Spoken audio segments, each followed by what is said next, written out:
Welcome back, everyone. This is Dave from Corn Productions. My co-host Stacie here to talk about the original Quantum Leap Season 5, Episode 4, titled Nowhere to Run. The episode's description reads as follows.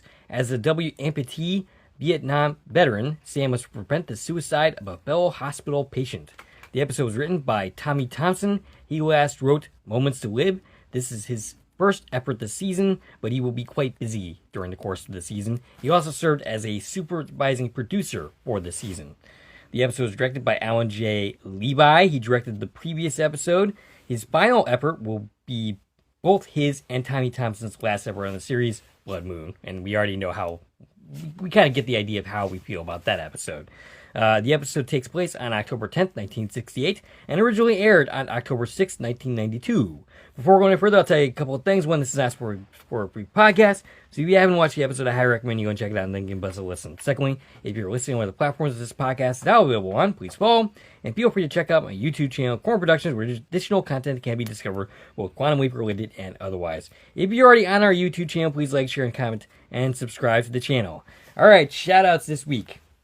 One for Brian Green, who said he might have noticed his inclusion in the intro. He might have noticed that on his own without you telling him. Yeah, I wasn't sure how to read that comment. I'm not sure if he was like saying it was silly of me to think that he wouldn't notice, or if he was agreeing with me that he only might have noticed.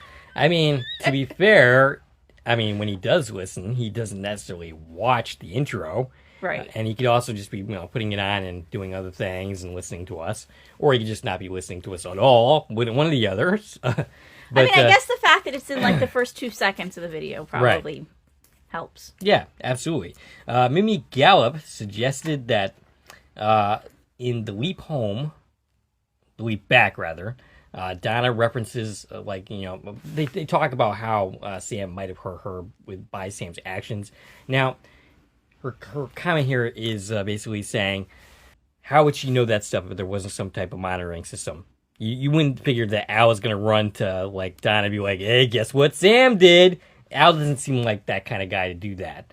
So that might be evidence pointing in the favor of there already being some kind of monitoring going on at the project. Yeah, I can see that. Yeah. But also, if she's working that closely at the project, she would be kept in the loop of the broad strokes of what's happening in a leap. So sure, but not necessarily she would kind of know, even if nobody's feeding her details. Right.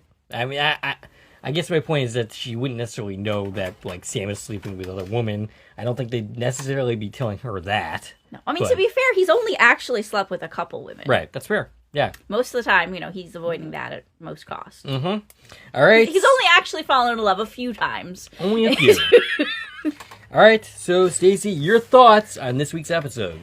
This is a good episode. We have another predominant guest star, although I don't think she was very famous yet at this point. She was not.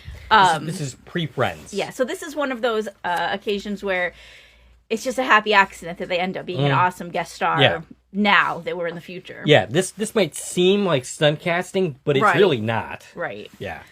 It's a little more on the serious side, right? But it also has some great comedic moments. I always really like this episode. It's one that stands out. It's one that hits into the debate that, we are tired of talking about, but we can't not mention it when talking about this episode because it is one of those things that comes up constantly is, who's really there? Right. Is it Sam or is it the host? Yeah, this is a pretty definitive point in the direction of it's definitely Sam's body is there, which is my least favorite interpretation of Sam's leaps because it makes no freaking sense. But this is one of those cases where you can't argue against it in this case because he's got legs to walk on even though nobody can see them. Right. And in and of itself, that causes some kind of weird, how does that work questions? Right. Similar to the whole chimp situation. Yes, that's a prime example. Or when he was pregnant, or when he leaped into a 13-year-old boy. Right. So on and so forth. There's some spatial and technical, that doesn't make a lot of sense. Right. It would have made a whole lot more sense if they were suggesting that Sam's soul leapt around in time. And I guess that's more along the lines of what the new series does. Right. But the new series also does not make any sense the way they're presented either. Yeah, So, but they take a strong stance. yeah, that, they do. Telling you repeatedly, like, Ben's body is not there. They were less wishy-washy about it in the new series. So there were a couple of moments that are like, you're kind of contradicting yourself here. But they also kind of explain that at the same time. They would try and explain those moments away. Right. But they very clearly stated, oh, well, your body's not hurt. You're fine. So you're not carrying injuries to the next leap. Right. Whereas, Sam would in this, if you're following this theory that he's physically leaping. Right. Which is, again, an episode like this is very strong evidence that that's the case if you're going to pick one or the other. Right. Yeah. So yeah, I think this is a pretty good, solid episode. It's an average episode of Quantum Leap, and I don't mean that in a bad way. I mean it's like a standard episode of Quantum Leap. Quantum Leapy. Yes, compared to some of the more off the wall stuff that we're gonna get really soon. Right. This season specifically. There's nothing really gimmicky about this. I mean, I guess the fact that he's standing on legs that aren't there is the gimmick. Yeah. But at the same time, it feels like a moment in history. It feels like, wow, that was going to be a bad thing to say. I didn't mean it that way, but I was about to say walking in somebody's shoes. Right, yeah, wow. Really insensitive. Now we're going to get canceled, Stacie. Well, Sam does that, too, in this episode. Yep. Oh. It's interesting that the two times that we tackle the Vietnam War in this season, we do it after the fact. It's like we're experiencing the aftermath of the Vietnam War as opposed to being in it, which is what we had done prior when we were talking about the Vietnam War. So that's kind of interesting. I mean, all in all, this is a pretty good episode. So do we have anything else to say before diving in? No, let's head into the scene by scene. All right. So Sam leaps in, finding himself on a gurney, wrapped in a blanket. He's accosted by someone claiming that Charlie is coming. An orderly intervenes and starts trying to restrain him in a violent manner. This orderly, Holt, is played by Gene Lithgow, 21 credits for him, including The Usual Suspects. He's also in an episode of Frasier and an episode of ER. During this, Al appears, and this is 1 minute and 2 seconds into the episode, very early for Al. It's like probably the earliest ever. With one exception, the premiere of Honeymoon Express in season 2. He was there, like, right from the get-go. Okay. The episode basically opened with Al. So this is pretty close to that, though. He's basically there to tell Sam not to get up, but Sam wants to help, basically, stop this guy from beating this guy, until he catches a glimpse of himself in the mirror. Al tells him he can't get up because he doesn't have any legs. Oh boy, and credits. Okay, and the patient in this scene, his name is Baxter, and he's played by Joseph M. Hamilton. He was in one episode of China Beach.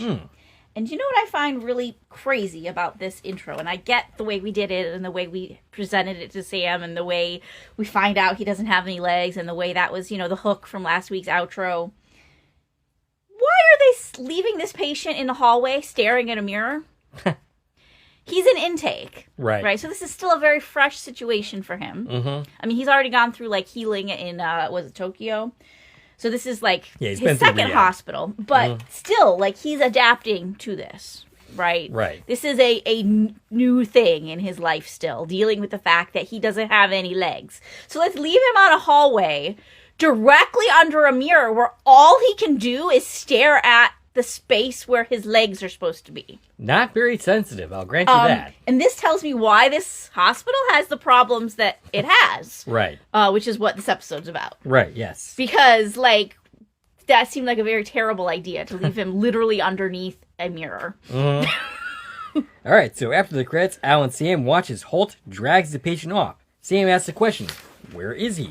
Al tells him he's at a Vietnam hospital. He's Ronald Miller.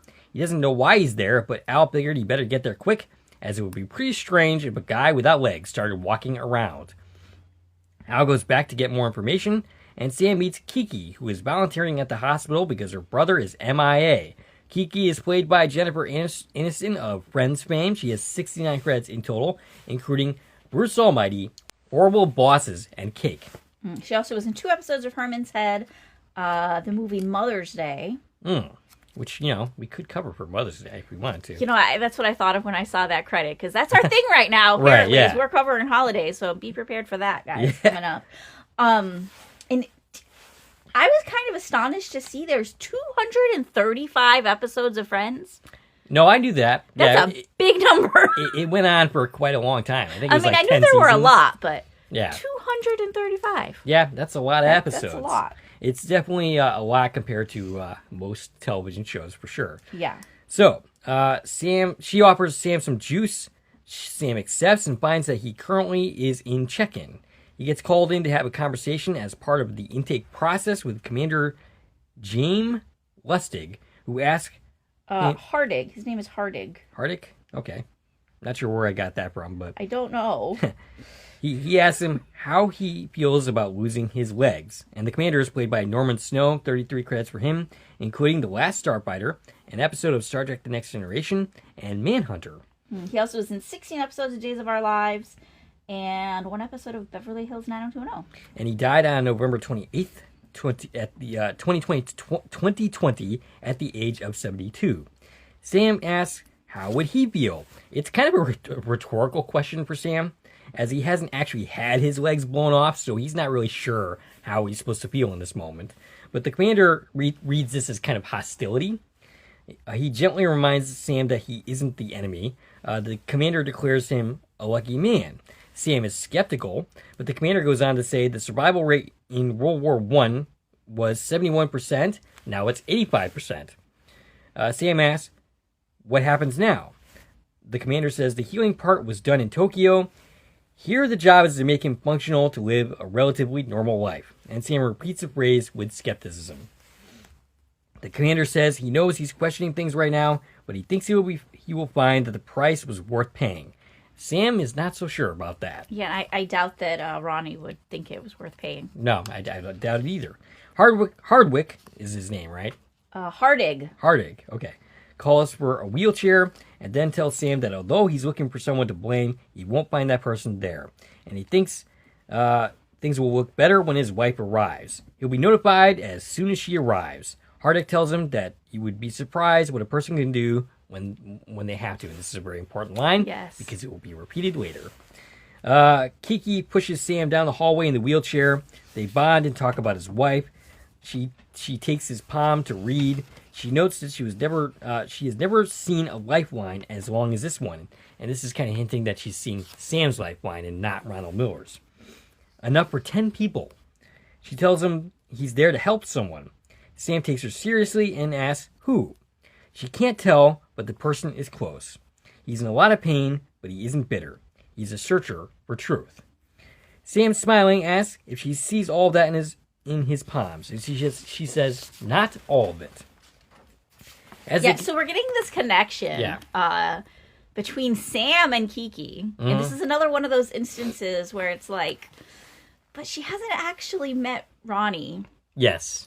Nope. And we're robbing him of, that. Right. And that's one of those things that's just kind of weird and icky when you realize, where this is going, because they've never met each other. Which, by the way, is the same problem that we had with the last episode. With a lot of episodes. Yes, yeah. Like, Sam does so much matchmaking, and it's like, how's that helpful? Right. When you're taking half of the couple out of the equation. Mm-hmm. So as they continue to Sam's room, she gets wolf whistled at. And when they arrive, they witness Sam's new roommate, Billy Johnson, having an argument with his wife. She's actually his fiancé. Oh, fiancé, okay. Billy is paralyzed from the neck down. It's clear that Billy is pushing her away. She's emotional. But eventually she gives up and tells him just to leave. And that if she leaves, she isn't coming back. And that seems to be what he wants. Right. And Kiki ends up going after his wife. Billy is played by Michael Boatman. 67 credits for him, including an episode of Scrubs, 8 episodes of Gossip Girl, and 50 episodes of The Good Fight. For some reason, I also thought he was in Lost, but I couldn't find that particular credit. I didn't see that. I thought it was interesting. He's in The Good Fight. He's also in The Good Wife. Yes, I did notice that too. 18 episodes of The Good Wife and 33 episodes of Anger Management. Did you catch the fiancé? Yes. The character's name is Carol. She's played by Simone Allen. She only has one other credit, and that's the 1992 film Final Judgment. Okay. Al appears to tell Sam that Billy is purposefully sabotaging his own life. It's easier to kill yourself if no one cares. They go into a supply closet to talk. In 2 days, Billy's body is found at the bottom of the pool. Sam is shocked. Al tells him that a sniper shot him, causing the paralysis. Sam asks him how a guy who can't move gets into the pool by himself. That's a good question. That's a great question. Yeah. But Ziggy says there's an 84% chance that Sam is here to prevent this from happening. Kind of low odds, actually. Yeah. Sam's annoyed. Sam annoyed tells Al to ask Ziggy how that happened, and also his wife Julie is coming, a woman he doesn't know at all. So it'd be nice if we had some information about that. Yeah, as but well. also, like, isn't that what you do in every interaction, in every leap, in every person you meet? I mean, fair, but at the same time, he's getting like advance notice of this, so maybe he could get some information prior to meeting this woman. It's actually more possible now than Right, but instead of him being like, okay, help me prep for this, he's just like wallowing about how bad it is that he Yeah. has to do it. Yeah. Oh, Al points out it could be worse. He could be spending his entire life in the wheelchair. Yes. I wanted to point up something that we talk about a bunch is he's really not the best person to complete this mission. As the person he's leapt into? Yeah. Who do you think would be a better I mean, person? almost anybody else in this hospital would be a better option. All right. Yeah. Like, he's his roommate, okay, but he doesn't have autonomy to move around freely. Right. How about being a doctor or a nurse? How about that? Or a patient who has legs and can walk? Right. Yeah, I mean, that would make sense, and then you wouldn't risk screwing anything up or that they're worried about screwing up here. Things would continue on as they did for this character, and as it's supposed to, and you wouldn't risk screwing that up. And yeah, if you're somebody else, you could probably, because it's not like Sam ever actually makes a connection with this character at all. He doesn't really do that. Yeah, he gets him to like have a couple conversations with him, but that's about it. But the only like reason he would be picked is just because he's his roommate. I mean, they spend a total of like 5 minutes in their room during the episode, so right. Yeah, so there were a lot of other options. I think. Yeah. I think this is one of those episodes that you could argue that Sam leapt into the wrong person. For Absolutely, sure. I think so. So Sam decides it's time to stop hiding in a supply closet and asks Al to check on Kiki's brother, Bobby Wilson. Sam returns to his room and tries to talk to Billy. Billy reveals that he's counting the holes in the ceiling. There are 16,412 of them, and he's named them. Sam keeps the conversation going until Billy tells him to mind his own business. Kiki arrives, which just seems to annoy Billy more. Eventually, Sam is told the commander wants to speak to him. His wife has arrived. And during this, she's helping him unpack, and this is when he's got a pair of shoes in his bag. Yes, oh yeah. And she's like, doesn't know what to Awkward. say about that. Right. So, and the person that comes to get him, this is Harding's aide. He is played by... Where are you? Harding's aide. He is played by Jordan Jacobson. He was in one episode of Melrose Place and one episode of The Little Mermaid. So, Sam outside talks to his wife, Julie. Julie played by Judith Hoag. She was April O'Neil in the first Ninja Turtles movies. 110 credits for her, including an episode of Weeds, A Nightmare on Elm Street, the revival. Yep. And an episode of 6 Feet Under. She also is in an episode of X-Files. Did you miss that one? I did miss that one. Yeah, she's in an episode of X-Files, and she's in one episode of In Plain Sight, which is a show I loved back in the day. Yes, I remember that show. Sam makes awkward small talk. She doesn't really look at him. She eventually breaks out crying and leaves, saying she has to go back to the hotel. Sam makes a really good stab during this, and he guesses that she changed her hair, which he's right about. She's like, yeah, I did. I mean, how long has it been since these people have seen each other? So, well, we do learn eventually that she did visit him in Tokyo. Okay. So it wasn't that long ago, I imagine. Gotcha. But maybe he wasn't in much condition to pay attention then. Right, perhaps. Al appears and says they told us the war was over when they left the jungle. Sam, upset, points out that she didn't even look at him, and Al tells him to give her time. Sam isn't sure that she's going to come back, and Al tells him he needs to go after her. Miller had 3 sons. One joined the Marines and saved his entire crew, so he has to make his marriage work. Sam asks about Billy, and Al's only advice is to keep him away from the swimming pool. But that's exactly where they all end up. Sam finds himself in the pool. Billy is lowered in despite not wanting to be there at all, and he's got a vest on to keep him floating. Sam ends up drifting over to Billy, and once again Sam tries to bond. Billy says he doesn't want to get to know him. Sam says that could get a little risky. If he gets to know him, he might get to like him, and then he'd have to figure a way to run him off like he did his fiancée. Billy asks him why he's so interested in his life. Sam replies, I think the real question is, why aren't you? It's a good question. Mm-hmm. So he asks him to tell him about his wife, and Sam points out he isn't going anywhere. They were high school sweethearts. They were going to get married at a cabin that they got to on foot after his tour of duty was over. Hence the fact that she's his fiance, not his wife. Right. But Billy says bitterly he doesn't think there are any wheelchairs that can get over rocks. Sam says he's sure his wife would understand. Billy says she shouldn't have to. He was the one that died over there, not her. And that's literally what he says. I know. Yeah. Sam says there's just one problem with the story. He isn't dead. Just then, there's a commotion. Someone almost drowns in the pool and has to be rescued. And Billy looks on with interest. Yeah, so this is where he gets the idea for what he's going to end up doing. Right. The drowning veteran is an uncredited listing, but we do know who played him. It was Brian J. Williams, who actually has a lot of Quantum Leap experience. Oh. He played Cadet Number 2 in Running for Honor. He had uncredited stunt work in Another Mother and Unchained. Oh, okay. And he actually has 233 total stunt credits, including a whole bunch of different Star Trek projects and sliders. Oh, okay. So it's quite possible that we will talk about him again. All right. Al gives Sam crap for going anywhere near the pool. Sam points out he didn't have a choice. Meanwhile, he's preparing for a date with his wife. Sam argues he has to stay, though, to keep an eye on Billy. Al says he'll do it. If anything happens, he will get Sam. Sam asks about Bobby Wilson. He was Special Forces, which is why they can't find him. Yeah, which is stupid. Right. I'll talk about that at the end. Right. No, I have issues with that, but yeah. Al wishes Sam good luck and goes and checks on Billy. Kiki gives Sam a massage, which is when Sam's wife comes in, which is very, very awkward. Yeah. Neither Sam... But, it's funny because they both act like they're doing something wrong. Right, but they're very much not. No, Yeah. I mean, she's right. Like, this is, part of her job. She's just, helping him. Mm-hmm. But also, maybe she did have some intent is the reason they're acting like they're doing something wrong. Well, it's funny because my note here is neither Sam nor Kiki make it less awkward. Yeah, they're just like... Oh, hi. Yeah. Caught me touching your husband. Oops. So they go on their date at some dive bar looking place with a bunch of hippies, which seems like a bad location. Yeah, there's a woman singing anti-war songs, and Yeah. I couldn't find a credit for her anywhere, which is funny because she's literally singing songs. You think we know who she is.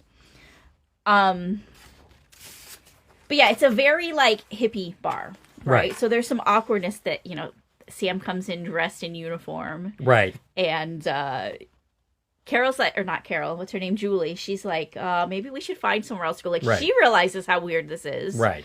But Sam's like, oh, we're all American. Right, yeah. So Sam starts to apologize, and they're, for whatever happened at, I don't even know what he's apologizing for here. But... He's apologizing because she left upset early during their last interaction. Okay. So he's, taking the blame for her being upset. All right, so they're interrupted by someone knocking drinks into his lap. When the man realizes he has no legs, he stares for a really long time before saying peace. Now, that was extremely rude. I'm sure you've come across people that have missing limbs. Do you just stare at them? I mean, I think where they're at in time... maybe that's not as common. Kind of new. Okay. There's a lot of this happening right now. And again, this is a hippie bar. Right. Where, Okay, but you've never encountered... the people that... Yeah. This person, he's literally credited as hippie.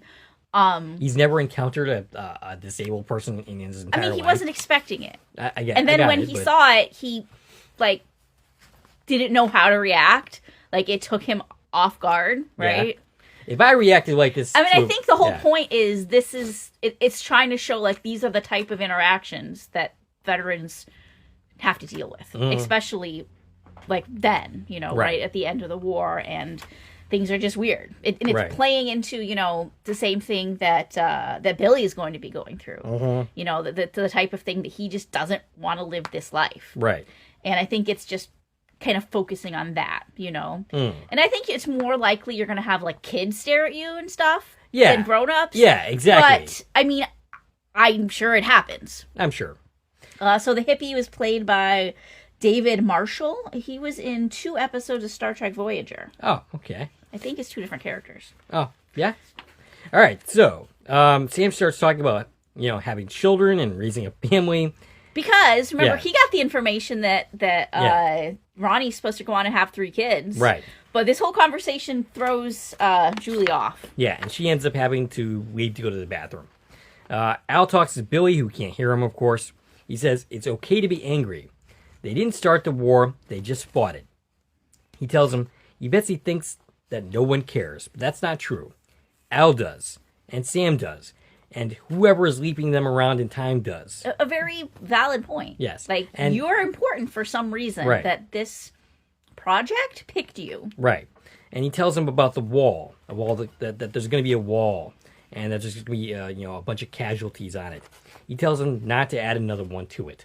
And by the way, this is a very good scene for Al and Dean Stockwell. Yes. He doesn't always get meaty stuff to play with. He's often the comic sidekick, but here he gets a really good scene with something to chew on.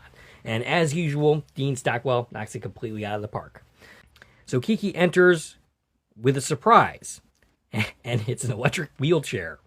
This does not seem to make him any happier but Al specifically. Right. Because it's basically the vehicle that he's going to use to ride to his death. So Billy now has some ability to move himself. Mm-hmm. And I'm not sure how that works exactly. So he must have some movement if he's able to, because he uses his hands to control it. Yes. It's not like he's using his mouth. Like I've seen Right. that in other media. Mm-hmm. But he's using his hand. Yeah, I guess he's able to... He must have some control of his hands. Right. To be able to do that. He absolutely does have some mobility in his hand. He doesn't seem to have any other ability to move, but he seems to be able to move his thumb. Yeah. But let's see, where am I? So Billy's excited by this. Oh yeah. Al appears to Sam to tell him about the wheelchair. Sam says he will be there as soon as he can, and Al goes back to keep an eye on Billy. His wife comes out, and Sam tries to end the date, but tells Julie tells him that there's someone else. She didn't mean for it to happen, but it did, and she wants a divorce. Sam asks when she's about to leave if it would make any difference if he still had legs. She says she doesn't know, and then leaves. And it's interesting to me how invested Sam is in being this guy. Yeah, that's what I was going to say, is why is Sam so curious of the answer to that question? Right. It's almost like he's getting used to not having legs. Right. But he has legs. Mm-hmm. He can see his legs. He can feel his legs. He just has to pretend like he can't walk. Mm-hmm. So yeah, I agree with that it feels a little weird that he's coming up with all of these questions that, Right. I can totally see Ronnie pondering, but it doesn't make sense for Sam to care. I mean, especially when he knows he has to get to Billy right now, So we see Billy riding on his wheelchair. Others are cheering him on, unaware of what he intends to do. Sam gets back to the hospital. Al tells him that he took too... he's like, what took you so long? Which just agitates Sam. Yeah, he's really? Right. Al says he needs to hurry because he thinks Billy is about to take the plunge. But he runs into Holt. Holt tries to put him into bed, which Sam does not have time for. Sam explains about Billy and tries to get Holt to go check the pool, but he won't do it till morning. Till Monday. The pool's closed all weekend, and since they used the pool today, I'm assuming it's Friday. Right. Which is why they don't discover the body for 2 more days. Now, we already brought up the chimp episode in this podcast today, and this is kind of reminds me a little bit of that. The character that was irrationally angry towards the chimps. Right. That was villainous for no reason at all. Mm-hmm. Holt is villainous and this asshole for no particular reason at all. Yeah. He's like, why not just do what Sam requests and go check the pool out? Because he's not a good guy. No. I mean, that's how we met him, right? Is he was accosting this patient instead of giving him care at the beginning of the episode. Mm-hmm. So, yeah, he's just a really bad guy who doesn't need to be working in a hospital. Right. And, maybe that's Sam's real mission is to get this dude fired. I don't know. I mean, he succeeds very well at that. Right. Al tells Sam it's time for him to rise to the occasion, while Holt's back is turned to him, and he's popping off about, veterans, not flouting the rules, this and that. Sam stands, and when Holt turns back, it looks like Sam is floating in the air. Taking advantage of his shock, Sam punches him out. Yeah, and we see all of this through a mirror in the closet. And we didn't mention the mirror image before, because this is our second time seeing him. The mirror image is played by Michael Carpenter. This is his only credit. And I'm assuming it's because he's actually a double amputee? Possibly. Because that would make sense, right? It would make sense, yeah. I mean, they could have CGI'd out his legs, but... Why go through the effort of that? Well, actually, I'm going to guess he does have legs, and they did CGI them out, because otherwise, how would they make him look like he was floating? Oh, fair enough. Yeah. That would actually be harder to do with an actor who didn't actually have legs, now that I'm saying this out loud. Now, we do have a little inconsistency, a little production error in this scene. So, Sam's pant legs are down, and he actually made a point of it talking with Al earlier when he was getting dressed for the date, is like, what should I do with my pant legs? Should I roll them up? And I was like, no, just leave them down and it'll look like they're just hanging. And that's how his pants were. If you look at Sam, his pants are just on regular, like down to his ankles. But when you look at the mirror image and we see the host floating in air, they're rolled up. Right. So showing the bare space underneath where he's floating in air, because you can't see Sam's legs in the mirror. So it would have made more sense for Sam to have rolled his pants up and we see his bare skin, if that's what they were going to do with the mirror. Gotcha. Yeah. All right. So Sam almost rushes out of the room without his wheelchair until Al points that out, that he can't just go running. Yeah, that would have been really bad if he runs through the hall and, a couple dozen people just see him floating. So Billy's at the pool. Sam arrives. Billy tells him to go away. It doesn't concern him. Sam disagrees since he's already there. Billy expresses his anger and despair. Sam says he doesn't have his body, but he does have his mind. Sam tells him that he isn't the only one hurting. His wife just told him that he wants a divorce. And Al gives him a shocked look, because this is new information. Right, he's telling Billy and Al this, because that was, as far as Sam knows, is his side mission, was to make sure he doesn't screw up things with Julie. Right. This is the first time he's heard of this. He tells Billy that his wife feels that things aren't the same, and she's right. They aren't, and neither are him and Billy. Sam says that doesn't mean they don't count. And Billy says the war doesn't mean anything. No one will remember Vietnam. Sam says they will remind them. They won't let them forget. Billy says at night he's back there. It's like a song that never ends. He just wants it to be quiet. Sam changes tactics. He starts telling him that he has nothing to live for. His wife is gone. He's gone out of his way to make sure that no one else gives a damn. What's one more body bag? And Al's watching this going like, Sam, what the are you doing? Yeah, so Sam's basically beckoning Billy to push the button, plunge himself into the pool. Al's screaming at Sam, thinking he's lost his mind because he's not getting what Sam's doing. Yep. But, Sam keeps going until Billy decides to ride into the pool. And as he goes in, Al tells him, I can't believe I'm watching this. And Sam tells him that if he stops him now, who will stop him in a week when Sam is no longer there? Very valid question. Right. So basically he's saying, I'm not just here to stop him from dying today. Right. I'm here to stop him from wanting to die. Right. The only person that can save Billy is Billy, and that's very true. You can't save somebody that does not want to be saved. Right.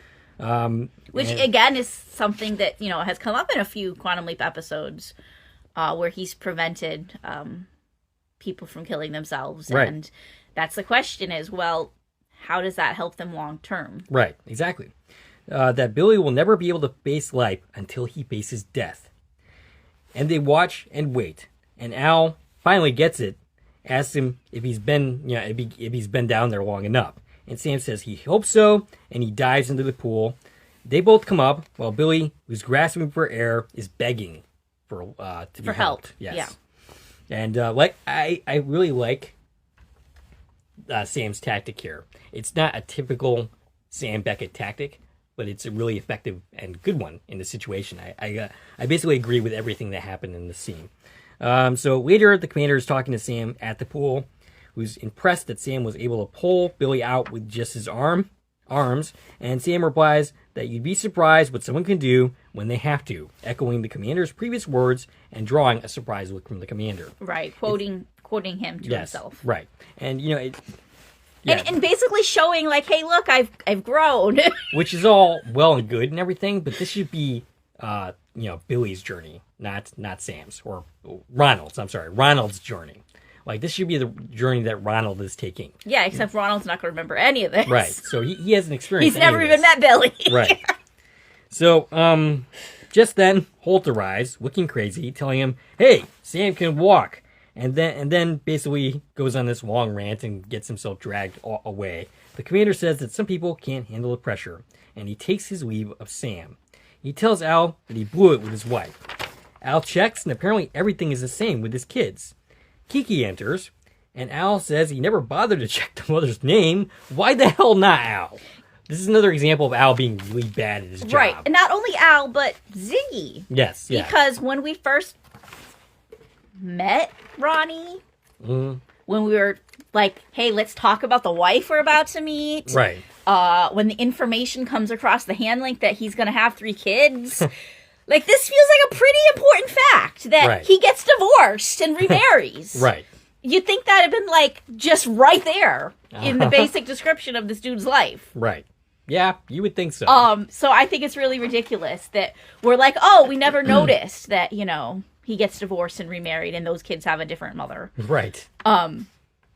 I think it's just ridiculous. Yes. It doesn't make any sense at all No. that we didn't know this before. So Kiki blames herself for Billy, but Sam says, how could she know? She says she guesses that Sam discovered his mission, and that he did. They hold hands, but she has a letter about her brother. She thinks it's to say that they found his body, dead.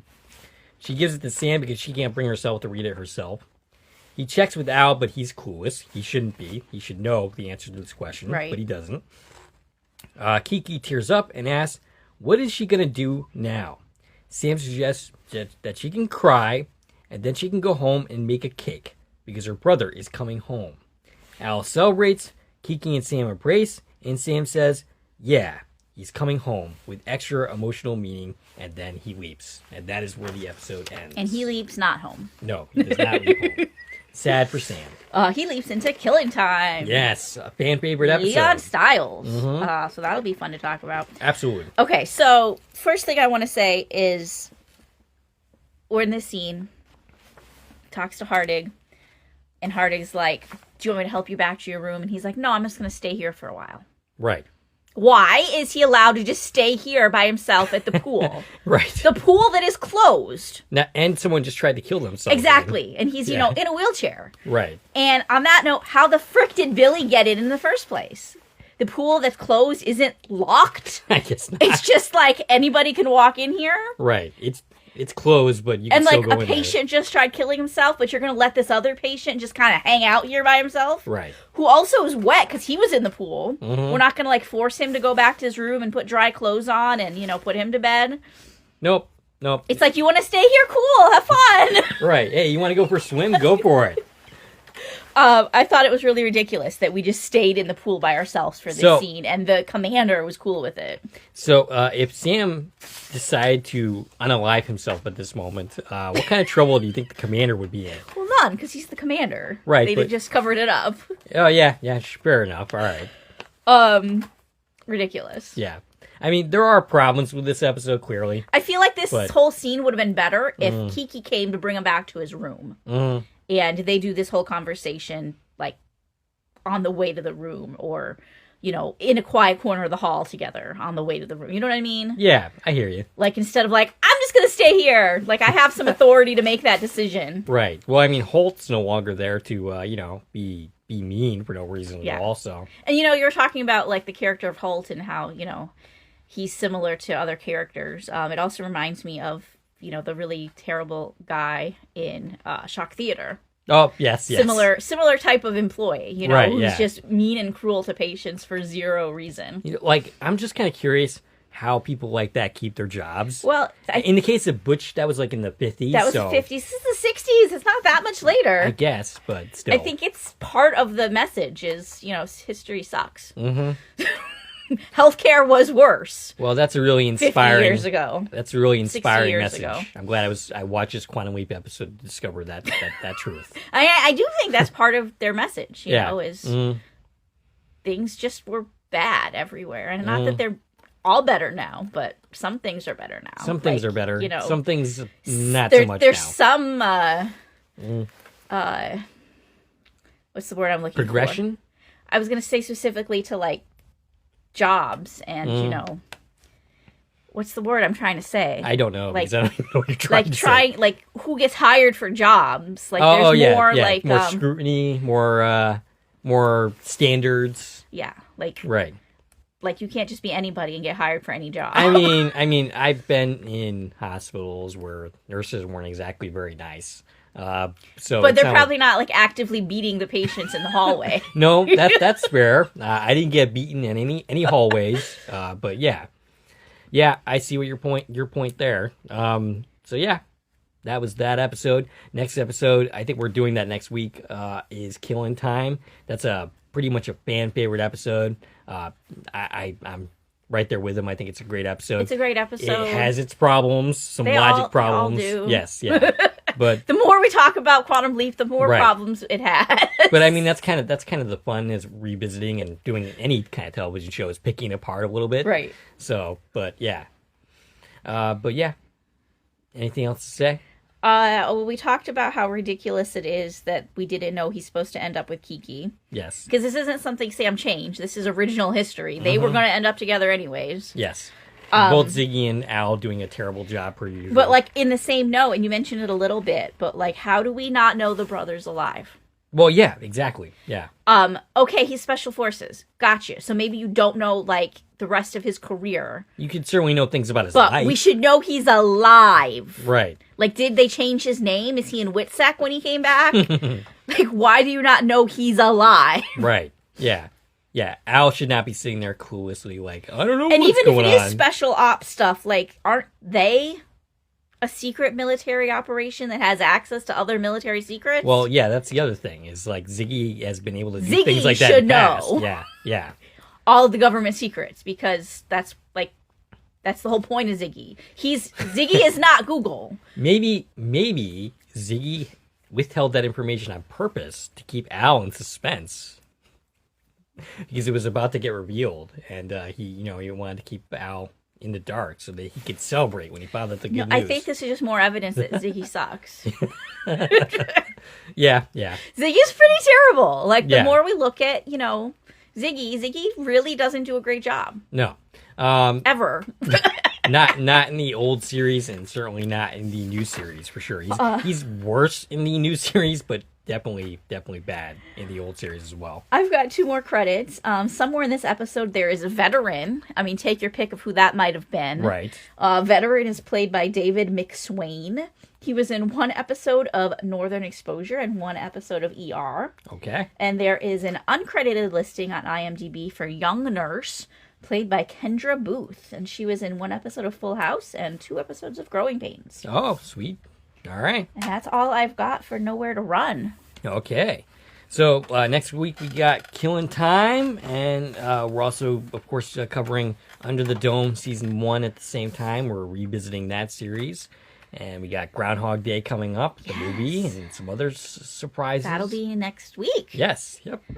Pretty soon. Yeah. Can you believe we made it through January? I know, it's kind of crazy. Already we're 1 month into 2025. I know, and I'm still thinking it's 2024. Right. I'll do that until, the end of the year, basically. March, April. Yeah. So Killin' Time, I think that's a great episode. I'm looking forward to rewatching that one. It's one of those episodes where we get to spend some time in the present. Yes, Right? Which and we don't do a lot. Right. In the original series. And we get an appearance from Gushy, played by Dennis Wolfberg. Yes. So that's exciting stuff. and her name's not coming to me, but the guest star of the episode. She's someone I'm familiar with. I love her. Yeah, she's in a lot of things, including the Torkelsons. Okay. Which with Katie Beckett. Yeah. Okay. What the heck's her name either? My goodness. I'm blanking. This is why, I shouldn't talk when I don't have notes in front of me. Right. I'm like, that person from that thing, Yep. Connie Ray. Connie Ray. Is that her name? I think so. Connie Ray. She's in the next episode. Oh, yep. And, it's one of those episodes where the leap sort of takes a back seat. It does.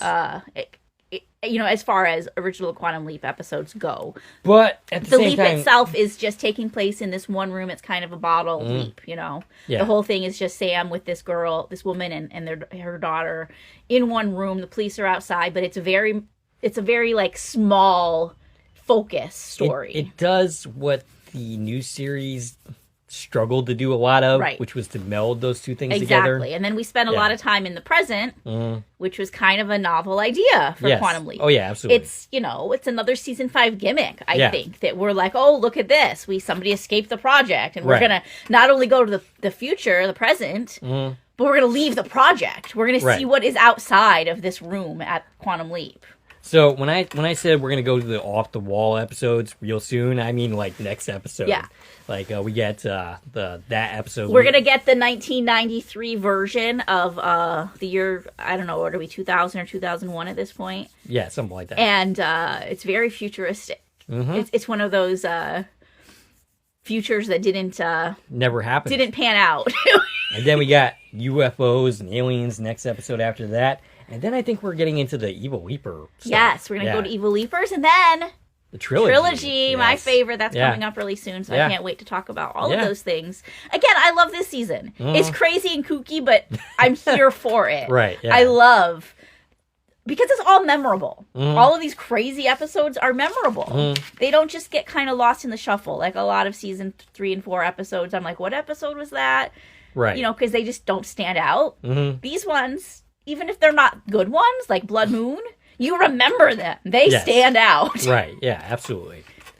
All right, so that's I think that's all we got for this week. Stacie can be reached at... I can be reached on Twitter, X, Instagram, Threads, and Blue Sky at TV and Coupon Talk. If you like this video and want to support the channel, you can follow me on Twitter at Core Productions. You can join one of my Core Productions Facebook pages. You can buy something from the Core Productions store on Zazzle. You can buy me a copy. You can join the Core Productions membership for 99 cents a month. And of course, all these links are available in my link tree, which I fail to mention like every week, and I will include that link, which I also fail to do quite often. And of course, you can like, share, and comment on this video, as well as subscribe to the channel. This is Dave and Stacie from Core Productions, signing off.